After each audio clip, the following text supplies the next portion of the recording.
Hi friends, welcome back to APGH all in one YouTube channel. Tata WPL క్రికెట్కి సంబంధించి, మహిళా క్రికెట్కి సంబంధించి ఇది సీజన్ 4లో 13వ మ్యాచ్. ఈ మ్యాచ్ డీసీఏ స్టేడియం వడోదరలో జరిగింది. దీనికి సంబంధించి DC versus MI, Delhi Capitals versus Mumbai Indians match జరిగింది. డీసీ టాస్ గెలిచి బౌలింగ్ ఎంచుకున్నారు. ఎంఐ ఓపెనర్స్గా సజ్జన మాథ్యూస్ వచ్చారు. 1వ over bowling Kapp medium pacer. MI టీంలో ఈ మ్యాచ్కి 4 మార్పులు అయితే చేశారు. అలాగే డీసీ టీంలో ఈ మ్యాచ్కి సంబంధించి 1 మార్పు అయితే చేశారు. ఎంఐ ఓపెనర్స్ పరంగా చాలా మార్పులు అయితే చేసుకుంటూ వస్తున్నారు. అలాగే ఈ మ్యాచ్లో సజ్జన మాథ్యూస్ ఓపెనర్స్గా వచ్చారు.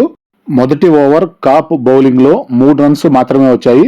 2వ ఓవర్ బౌలింగ్ హ్యామిల్టన్ 2 ఓవర్లు పూర్తయ్యేటప్పటికి 14 రన్స్. 3వ ఓవర్ బౌలింగ్ మళ్ళీ కాప్ వచ్చారు.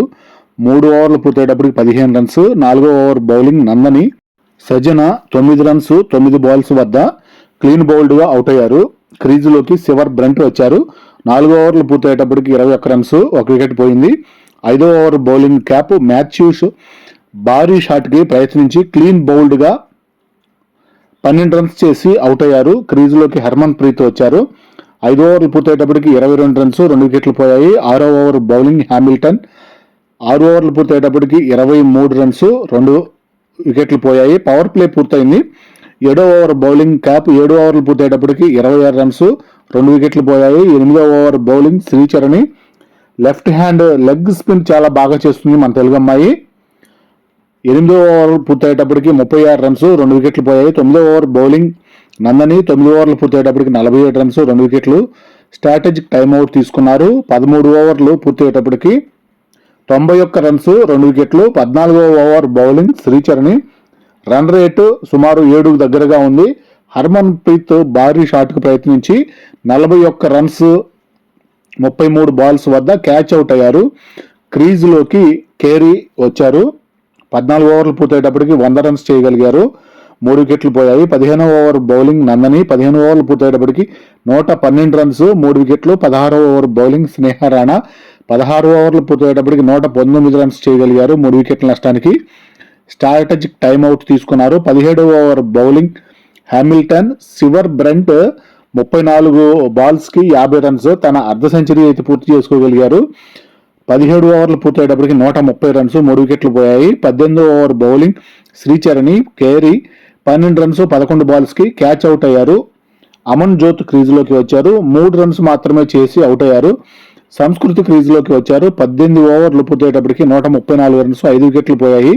19వ ఓవర్ బౌలింగ్ నందని తన 4వ ఓవర్ బౌల్ చేయడానికి వచ్చారు. 19వ ఓవర్లు పూర్తయ్యేటప్పటికి 141, 5 వికెట్లు పోయాయి. 20వ ఓవర్ బౌలింగ్ హ్యామిల్టన్ తన 4వ ఓవర్ బౌల్ చేయడానికి వచ్చారు. సివర్ బ్రంట్ 65 రన్స్ 45 బాల్స్కి మంచి బ్యాటింగ్ చేస్తున్నారు అనిపించింది. 20 ఓవర్లు పూర్తయ్యేటప్పటికి 154 రన్స్, 5 వికెట్లు పోయాయి. DC target 155. డీసీ ఓపెనర్స్గా షఫాలి, లీ ఓపెనర్స్గా వచ్చారు క్రీజులోకి. మొదటి ఓవర్ బౌలింగ్ ఇస్మాయిల్ 4 రన్స్ వచ్చాయి. 2వ ఓవర్ బౌలింగ్ కేరీ 17 రన్స్ మొత్తము. 3వ ఓవర్ బౌలింగ్ ఇస్మాయిల్ 3 ఓవర్లు పూర్తయ్యేటప్పటికి 26 రన్స్. 4వ over bowling Sciver Brunt 4 over పూర్తయ్యేటప్పటికి 36 రన్స్. 5వ over bowling Ismail. Shafali, Lee batting చాలా బాగుంది అనిపించింది. 5 ఓవర్లు పూర్తయ్యేటప్పటికి 44 రన్స్. 6 ఓవర్లు పూర్తయ్యేటప్పటికి 57 రన్స్. పవర్ ప్లే పూర్తయింది. స్ట్రాటజిక్ టైమ్అవుట్ తీసుకున్నారు. 8వ over bowling Vaishnavi. Shafali 29 runs 24 బాల్స్కి క్లీన్ బౌల్డ్గా అవుట్ అవడం జరిగింది. క్రీజులోకి హోల్వార్ట్ వచ్చారు.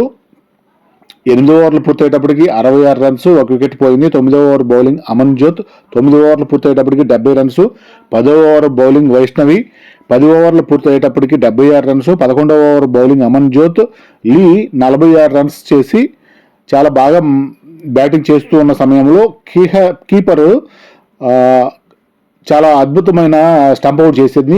రాహిల అద్భుతమైన కీపింగ్ ద్వారా కమల్ని ప్లేస్లో రీప్లేస్మెంట్గా వచ్చిన ఈ కొత్త కీపరు చాలా అద్భుతమైన అవుట్ అయితే చేసింది లీని.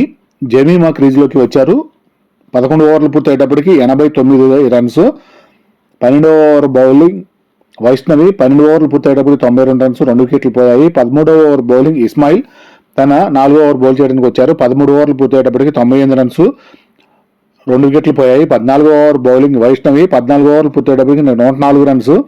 15వ ఓవర్ బౌలింగ్ సివర్ బ్రెంట్ 15 ఓవర్లు పూర్తయ్యేటప్పటికి 112 రన్స్ 2 వికెట్లు పోయాయి. 16వ ఓవర్ బౌలింగ్ మ్యాథ్యూస్ 16 ఓవర్లు పూర్తయ్యేటప్పటికి 118 రన్స్ 2 వికెట్ల నష్టానికి స్ట్రాటజిక్ టైమ్అవుట్ తీసుకున్నారు. 17వ ఓవర్ బౌలింగ్ సివర్ బ్రెంట్ గెలుపు కోసం 24 బాల్స్కి 37 రన్స్ కావాలి. ఓల్వార్ట్ 17 రన్స్ చేసి 19 బాల్స్ వద్ద జమీమా కొట్టిన షాట్కి బౌలర్ బ్రంట్ చేతికి బాల్ తగ్గటంతో తగిలి స్టంప్కి తగిలింది. ఆ సమయంలో ఓవర్వార్ట్ క్రీజులో లేక ఆమె బయట రన్ కోసం వచ్చినట్టుగా బయటకు వచ్చిన క్రీజులోంచి జస్ట్ బయటకు రావటం వల్ల రన్అట్గా మారింది. అది అనుకోని విధంగా రన్అట్గా మారింది. అది క్రీజులోకి కాప్ వచ్చారు. 17 ఓవర్లు పూర్తయ్యేటప్పటికి 128 రన్స్ 3 వికెట్లు పోయాయి. 18వ ఓవర్ బౌలింగ్ మ్యాథ్యూస్ 18వ ఓవర్ పూర్తయ్యేటప్పటికి 141 3 వికెట్లు పోయాయి. 19వ ఓవర్ బౌలింగ్ సివర్ బ్రెంట్ గెలుపు కోసం 12 బాల్స్కి 14 రన్స్ కావాలి. జమీమా తన అర్ధ సెంచరీ పూర్తి చేసుకుంది. 36 బాల్స్కి 50 రన్స్ చేయగలిగింది. 19వ ఓవర్ పూర్తయ్యేటప్పటికి 155 రన్స్ 3 వికెట్ల నష్టానికి 1 ఓవర్ మిగిలి ఉండగానే టార్గెట్ని అయితే చేరుకున్నారు. 7 వికెట్ల తేడాతో డీసీ విజయం సాధించింది. జమీమా తన కెప్టెన్సీతో అద్భుతమైన ప్రదర్శన చూపించారు. పాయింట్ల పట్టికలో 4వ స్థానంలోకి చేరారు. ఎంఐ ప్రస్తుతం 2వ స్థానంలో కొనసాగుతుంది. దీని గురించి ప్రత్యేకంగా చెప్పుకోవాలంటే ఏదైతే కీపరు అద్భుతమైన రాహిల అద్భుతమైన స్టంప్ అవుట్ చేసిందో జమీమా క్రీజులోకి రాకముందు జమీమా టీంలో కీపర్గా చేసిన లీ చాలా మంచి బ్యాటింగ్ అయితే చేసింది. అదేవిధంగా తను అవుట్ కాకుండానే అవుట్ అయ్యారు అన్నట్టుగా తను కూడా కీపర్ పరంగా ఎక్కువ ఎక్స్పీరియన్స్ ఉన్న క్రీడాకారిణి కాబట్టి తను కూడా థర్డ్ ఎంపైర్ ఇచ్చిన రివ్యూ తోటి కూడా తను సాటిస్ఫాక్షన్ అవ్వలేదు. తను క్రీజ్లోనే బ్యాటు ఉందని గాలిలో లేదని చాలాసేపు అయితే దీని గురించి రివ్యూ తీసుకోవడం జరిగింది. సుమారు ఇప్పటివరకు WPL రివ్యూల్లో 10 నిమిషాల కంటే ఎక్కువసేపు రివ్యూ చూడాల్సిన అవసరం అయితే వచ్చింది. థర్డ్ ఎంపైర్కి కూడా చాలా కన్ఫ్యూజన్గా అయితే ఫీల్ అయ్యారు. థర్డ్ ఎంపైర్ రివ్యూకి కూడా ఫైనల్ డెసిషన్ ఇవ్వడానికి అవుట్ నాట్ అవుట్ అని చెప్పడానికి చాలా సేపు సమయం అయితే పట్టిందని చెప్పుకోవాలి. ఈ విధంగా ముంబై ఇండియన్స్ ఓటమి చవిచూశారు. డీసీ ఎట్టకేలకు విజయాన్ని సాధించింది. 5వ స్థానంలో ఉన్న డీసీ ఇప్పుడు ప్రస్తుతం పాయింట్ల పట్టికలో 4వ స్థానంలో కొనసాగుతుంది. ముంబై ఇండియన్స్ 2వ స్థానంలో మాత్రమే కొనసాగుతున్నారు. ఎందుకంటే ముంబై ఇండియన్స్ ఇప్పటికీ 6 మ్యాచ్లు అయితే ఆడారు. డీసీ 5 మ్యాచ్లు మాత్రమే ఆడింది. ఈ విధంగా ముంబై ఇండియన్స్ ఇక ముందు ఆడబోయే మ్యాచ్లన్నీ కూడా తప్పనిసరిగా విజయం సాధిస్తేనే వాళ్ళకి ముందు అవకాశాలు అయితే ఉంటాయని చెప్పుకోవచ్చు. ఈ విధంగా వీడియోని ఇంతటితో ముగిస్తున్నాను. థ్యాంక్ యూ, ధన్యవాదాలు.